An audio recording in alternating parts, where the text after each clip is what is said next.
И вот это место.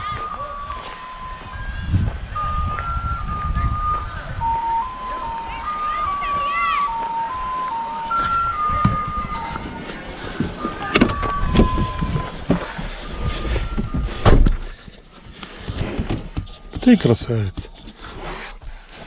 Привет, солнце мое. Все? Не бойся. Знакомьтесь, это Энджи.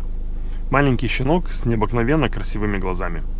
Здрасте всем, меня зовут Олег Новиков, и сегодняшняя история про щенка по имени Энджи. Сразу хочу предупредить, что с малышкой все хорошо, поэтому не переживайте. Эта история началась с того, что один раз девчонка во время школьной экскурсии со своим классом увидела маленького щенка. Знаете, это те экскурсии, когда весь класс выезжает вместе с учителем по разным интересным местам в рамках школьной программы. Во время экскурсии они остановились, чтобы перекусить. Выбрали место для пикников, там, где есть столики, тень и большая стоянка для автобусов. Девчонка увидела маленького щенка, который лежал в туалете. Вход в туалет был закрыт решеткой, но собака могла пролезть вовнутрь через решетку, но человек нет. Может, таким образом щенок прятался от людей? Она рассказала, что малыш лежал неподвижно. Не было вообще понятно, он живой или нет. Но потом щенок поднял голову. Из туалета он не выходил, он очень боялся. Рядом с ним лежала какая-то палка. Может, кто-то раньше пытался его оттуда выгнать. Сейчас сложно сказать. Девчонка сделала фото собаки и послала своей маме. Ее мама через группы в интернете стала искать какую-то помощь. И таким образом это сообщение попало в приют. Я это сообщение получил от Ани, начальницы приюта. Она прислала мне фотографии и точку координат, где находится собака. Я как раз возвращался домой с работы. Время было начало 6-го, ехать мне до этого места меньше часа. В общем, я успевал до темноты. Мне знакомы эти места. Рядом дорога, через примерно километр выезд на очень оживленную трассу.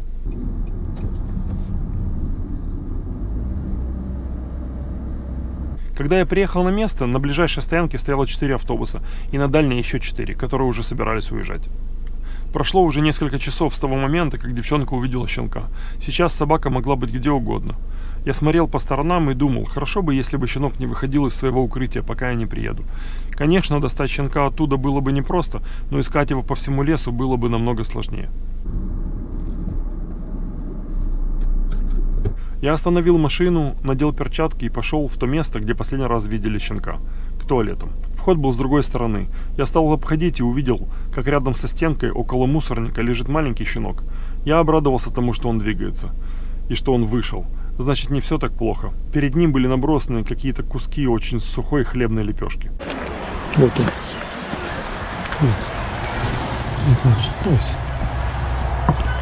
Хорошо. Все.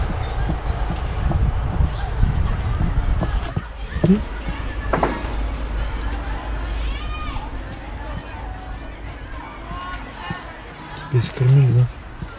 Ну что, пойдем со мной? Пойдешь со мной? Пойдешь? Не бойся. Ты не бойся.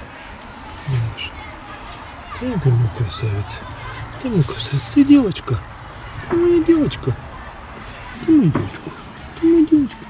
Ты хорошо. Ты хорошо. Иди да, с тобой посижу чуть-чуть, чтобы ты успокоилась. Все? Все, все. Все? Все хорошо. Сейчас пойдем. Я боюсь тебя просто. Хочу ее сразу брать, потому что вдруг она будет плакать. Сейчас чуть поглажу ее и пойду. Чего ты такая маленькая? Все хорошо? Все хорошо. Все хорошо. Да, ты не кусаться. Все хорошо. Идем?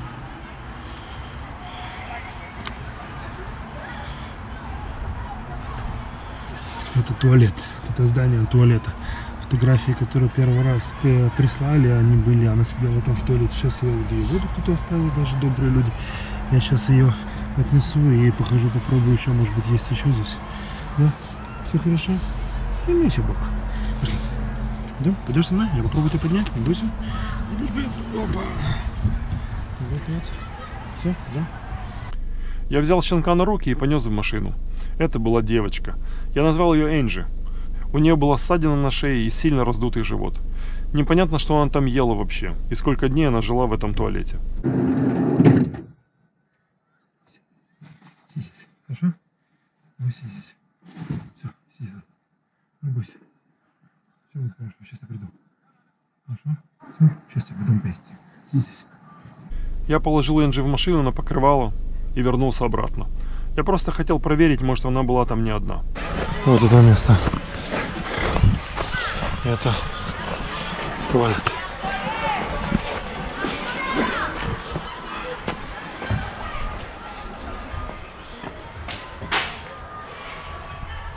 Вот здесь он сидит. Это первая фотография была тут. Кого больше нету? А из-за угла камера помогает смотреть.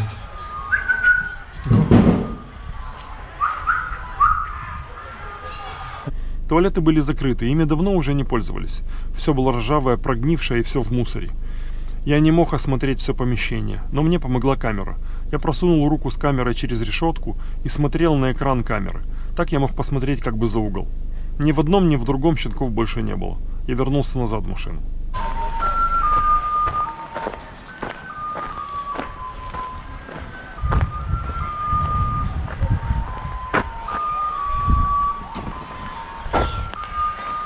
И вот это место.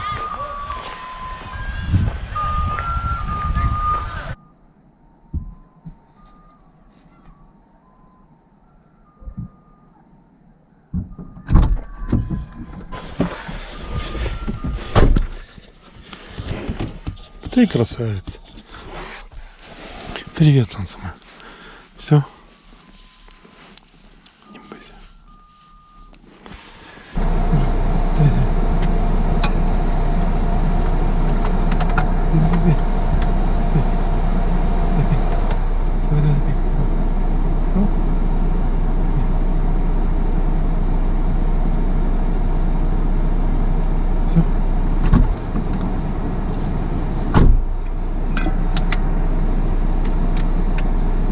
Энджи не хотела пить. Рядом с мусорником, там где она лежала, кто-то оставил ей коробку с водой и куски сухой лепешки. Ну и на том спасибо. Энджи накинулась на еду. В таких случаях лучше кормить небольшими порциями. Лучше чаще, но понемножку.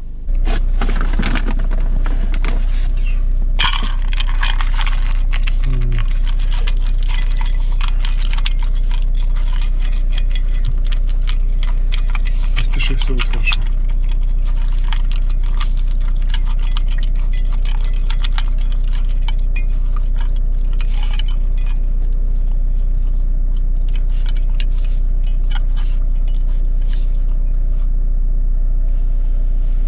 Еще? Да, еще чуть-чуть. Могу дать, давай. Держи еще.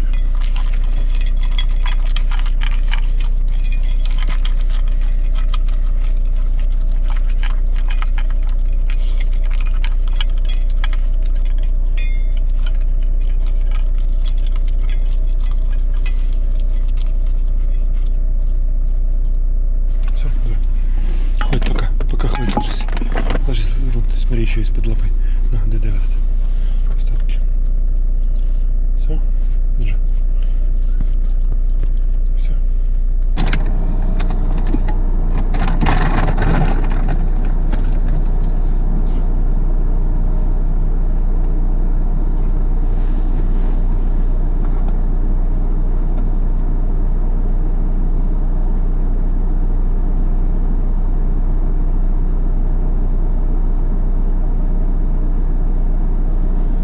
Я хотел бы кое-что сказать, пока малая чуть переваривает, ну, отходит от своей этой жизни прошлой.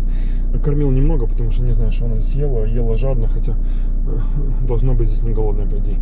Это место, это большая стоянка автобусная, в общем так, с самого начала. Как началась эта история? Девчонка 14 лет, которая была на экскурсии вместе со своим классом от школы, и они здесь останавливались. Наверное, останавливались на перекусить. В общем, она прислала фотографию, как в туалете, закрытый туалет, лежит щенок в туалете.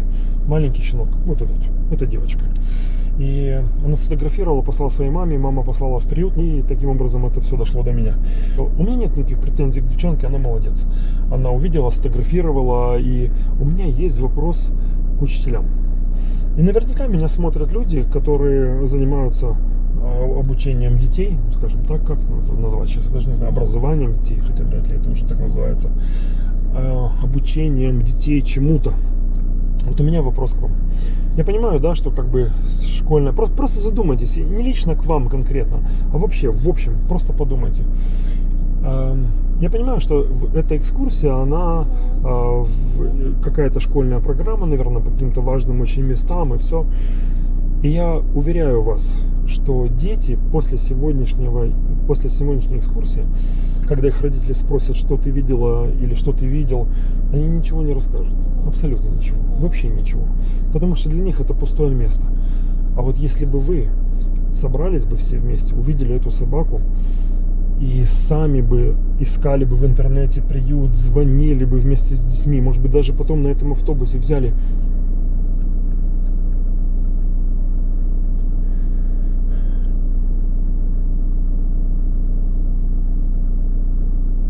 И если бы вы всем своим классом, со всеми учителями стали бы искать приют, нашли бы, позвонили, и может быть даже потом этим автобусом, который туристическим, все вместе поехали бы в приют и отвезли эту собаку, похерив всю эту экскурсию со всеми ее достопримечательностями и очень важными такими делами, которые вы все думаете, что это важные, а спасли бы этого зверя, и дети бы посмотрели приют. Вот просто вдумайтесь, насколько это было бы важнее, насколько это было бы целесообразнее, скажем так, и насколько это было бы по-человечнее, что бы с них выросло потом. И здесь 8 автобусов, все развернулись, уехали, собака голодная лежит около туалета. Она пряталась в туалете, потому что дверь закрыта на замок, заварена, такие решетки, она через решетку могла пролезть, и она туда пряталась. Живот раздутый, наверное, куча паразитов. Накинулась на еду, как сумасшедшая, лежала рядом с сухим хлебом. Ну что же мы за люди такие, а?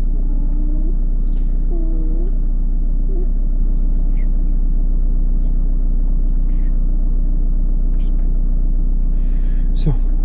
В общем, я поехал. Просто задумайтесь о том, что я сказал. Я не хочу никого обвинить. Мы должны правильно расставлять приоритеты, что нам важно, а что нет в этой жизни, иначе до хорошего все это не дойдет. Все. Мы поехали. Все будет хорошо. Все, не переживай. Будешь сидеть у меня на руках. Конечно, не во всех странах есть приюты, и в разных местах по-разному относятся к бездомным животным. У нас есть приюты для собак, но они почти всегда все переполнены. В таких случаях все делают волонтеры сами. Кто такие волонтеры? Это такие же люди, как мы с вами. Ведь всегда можно постараться сделать хоть что-то для бездомного животного, а не просто пройти мимо. Пока я кормил Энджи, я смотрел по сторонам, может, она была там не одна, но я больше никого не видел. Теперь можно было уезжать. Когда я уже потом просматривал видео, я заметил кое-что интересное. Когда я принес собаку в машину и пошел искать щенков, собака вела себя абсолютно спокойно. Смотрела по сторонам, она спокойно лежала в машине. Но посмотрите, какая была реакция второй раз. Прошло совсем немного времени. Собаки чувствуют хорошие отношения. Я даже не уходил далеко от машины. Мне нужно было просто поправить кое-какие вещи. Посмотрите, как она боялась, чтобы ее снова не оставили. Животные на этой планете – волшебные существа. Человеку до них еще расти и расти.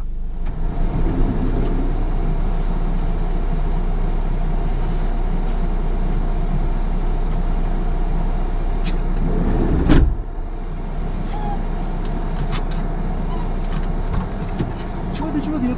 Я тут. Чего ты? Ты что? Ну, успокойся. Ты же все. Всю дорогу Энджи лежала на подушке на переднем сиденье и тихо поскуливала. Почти всю дорогу. Даже когда заснула, поскуливала и была очень грустная. Мне было ее очень жалко, но я знал, что теперь все у нее будет хорошо. Так закончился первый день щенка по имени Энджи. На следующий день я вернулся на то же место. Стоянка была абсолютно пуста. Не было ни машин, ни автобуса. Я увидел, как ребята убирали мусор. Я подъехал к ним, спросил, видели ли они щенка. Они сказали, что видели щенка, и щенок появился 2 дня назад, и что он прятался в туалете. Они сказали, что оставляли ей еду и воду. Я показал им фотографию для того, чтобы удостовериться, что это она на самом деле. Они не знали, откуда она там появилась. Я еще раз объехал 2 большие стоянки, больше никого не было. На следующий день мы сделали несколько фото для объявления, для того, чтобы начать искать малышке теплый дом. Это, наверное, была самая трудная фотосессия из всех, которые мы когда-либо делали. Ее просто невозможно было сфотографировать нормально. Как только я наводил на нее камеру, она тут же опускала голову или ложилась, или делала такое несчастное лицо. Кое-как мы смогли сделать несколько фото, да и то только на руках. Те, кто пристраивает животных, знают, что без хороших качественных фото очень сложно пристроить звереныша. В случае с Энджи у нас не было хороших фотографий. Мы составили объявление о пристройстве и выложили в интернет. Мы стали искать малышке дом. Обращений было очень мало, а те, которые приходили, не подходили приюту. Собака относится к приюту, поэтому они сами выбирают тех, кто больше подходит. И это хорошо, потому что за 15 лет работы у них огромное количество пристроенных собак, и они точно знают, что они делают. Прошло 3 недели. Аня, начальница приюта, сказала, что нашла передержку. Мне нужно было отвезти Энджи на передержку. И она будет там находиться до тех пор, пока мы не найдем ей новый дом. В этот день были сумасшедшие пробки, мы очень долго ехали. Мы с Энджи уже занудились. Такие пробки, это все. На, Энджи? Я не хочу уже в машине сидеть столько времени. Так удобно тебе? Хорошо так? Опять стали. Энджи, спи. Спи, нам еще долго ехать, спи. Спи, ложи спи. Наконец-то мы приехали. Наконец-то мы приехали, нам осталось совсем чуть-чуть. Ужас, это было так долго. Да, Энджи, ты вся измучилась. Все, уже скоро приедем, ура! Скоро приедем, скоро приедем. Сиди спокойно, сиди спокойно.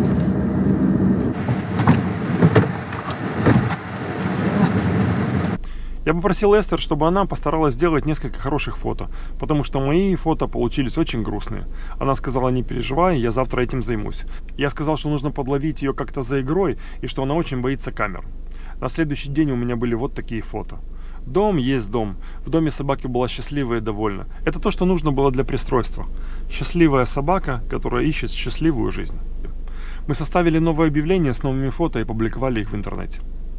Малышка Энджи нашла любящий дом и своего человека. Огромное спасибо ребятам из приюта. В этой истории участвовало много хороших людей, и так должно быть. Я хочу сказать всем огромное спасибо. Девчонке-школьнице и ее маме за то, что не прошли мимо. Девушке Эстер, которая помогает приюту с передержками уже не первый раз. И, конечно же, ребятам из приюта. И самое главное, огромное спасибо Ане, начальнице приюта. Она настоящий бог для бездомных животных. Знаете, когда она прислала мне сообщение про Энджи, я ее спросил, куда мы ее определим, потому что я знал, что в приюте нет даже сантиметра свободного места. Она сказала мне, что будет пока жить в офисе, и добавила, что на день усыновления, может быть, заберут кого-то из собак и освободится место.